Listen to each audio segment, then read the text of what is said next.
உச்சநீதிமன்றத்திலே சுனிதா சர்மா என்கிற ஒரு வழக்கறிஞர் ஒரு பொதுநல வழக்கை தாக்கல் செய்திருக்கிறார். விசாரணை கைதிகளுக்கு வாக்குரிமை வழங்கப்பட வேண்டும், அதற்காக மக்கள் பிரதிநிதித்துவ சட்டத்தின் 62 உட்பிரிவு 5 திருத்தப்பட வேண்டும் என்று அதிலே கோரியிருக்கிறார். இதே போன்ற ஒரு தனிநபர் மசோதாவை 2021ஆம் ஆண்டிலே நான் நாடாளுமன்றத்திலே தாக்கல் செய்திருக்கிறேன்.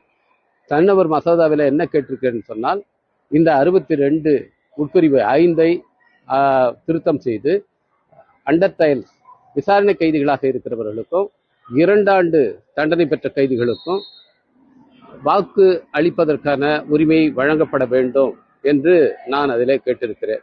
ஏனென்றால் இப்பொழுது இருக்கிற சட்டத்தில் ஒருவர் 2 ஆண்டுகளுக்கு உட்பட்ட தண்டனை பெற்றாலும் கூட அவர் தேர்தலில் போட்டியிட முடியும், அவர் மக்களுடைய பிரதிநிதியாக வர முடியும்.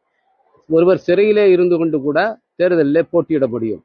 ஆனால் ஒரு மக்கள் பிரதிநிதியாக வருவதற்கான தகுதியில அவர் சிறையிலே இருப்பது தடையாக இல்லை. ஆனால் வாக்கு அளிப்பதற்கான தகுதியில இது ஒரு தடையாக சொல்லப்பட்டிருக்கிறது. ஏற்கனவே இது தொடர்பாக உச்சநீதிமன்றம் ஒரு தீர்ப்பை அளித்திருந்தது. இந்த 62 உட்பிரிவு 5 செல்லும் என்று சொல்லியிருந்தது.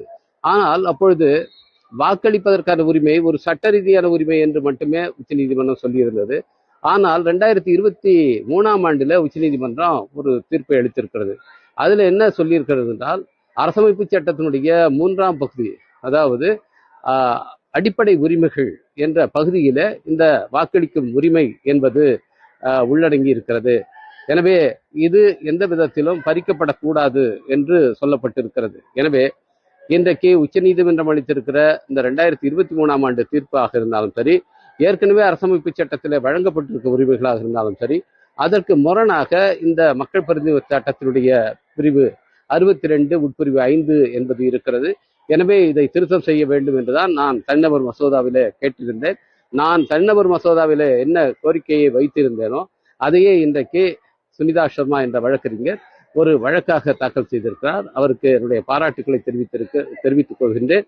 நிச்சயமாக இது லட்சக்கணக்கான கைதிகள், இன்னைக்கு விசாரணை கைதிகள், அவர்களுக்கு மறுக்கப்பட்டிருக்கிற வாக்குரிமை இந்த வழக்கு மீட்டு தரும். உச்சநீதிமன்றம் இதிலே ஒரு நல்ல தீர்ப்பை வழங்கும் என்று நான் நம்புகிறேன்.